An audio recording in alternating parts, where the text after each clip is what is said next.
King Charles will have been terribly hurt by the multiple allegations leveled against the royal family by son Prince Harry in recent days, former Minister Anne Widdecombe has said. The ex-Tory MP, who has met the King on numerous occasions and who at 75 years old is of the same generation as the 73-year-old former Prince of Wales, was speaking in advance of this evening's eagerly anticipated interview with the Duke of Sussex, by ITV's Tom Bradby. The past week has been packed with anecdotes gleaned from leaked copies of Harry's forthcoming memoir, Spare, including his claim to have killed 25 Taliban fighters while serving in Afghanistan. Ms. Widdecombe told Express.co.uk,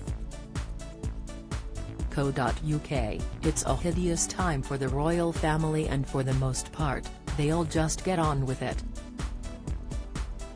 I can't imagine, for example, Princess Anne is sitting there with the smelling salts, she will get on with it.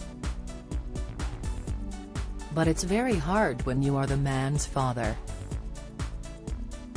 Siblings do quarrel and it's bad enough that his brother is hurt enormously, but his father, that's a very special relationship, father-son.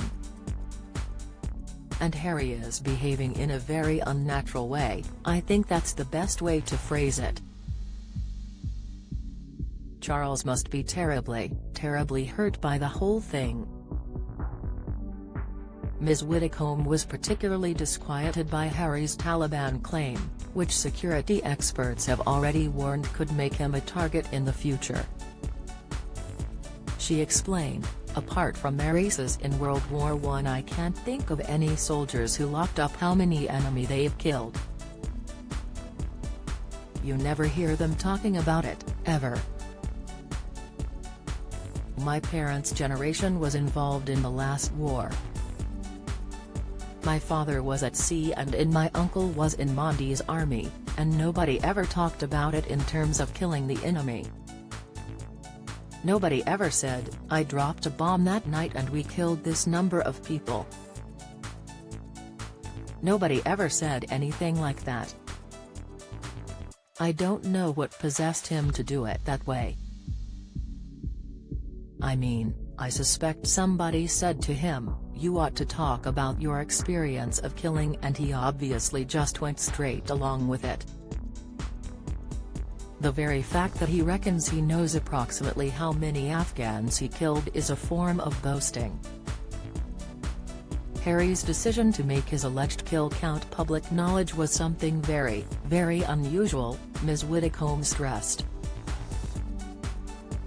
She continued, "The other thing is, if you think of most engagement in battles, you're at the same level as the enemy, you're in the trenches and you came out new shooting each other on equal terms if you like." He is talking about a situation in which he was in an airplane taking aim at people on the ground below. So it was something terribly, terribly specific. It's just horrible. I didn't understand why he did it and why nobody tried to stop him from doing it." Asked whether the Duke and his wife Meghan Markle could possibly attend his father's coronation on May 6, Ms. Widdecombe said, "He is so tone-deaf that he probably would go, but if he does go, firstly, he will become the story, and secondly, frankly, I think the British public would boo him. It's difficult to see any point of return at this moment. I think the palace of playing it absolutely just keeping quiet.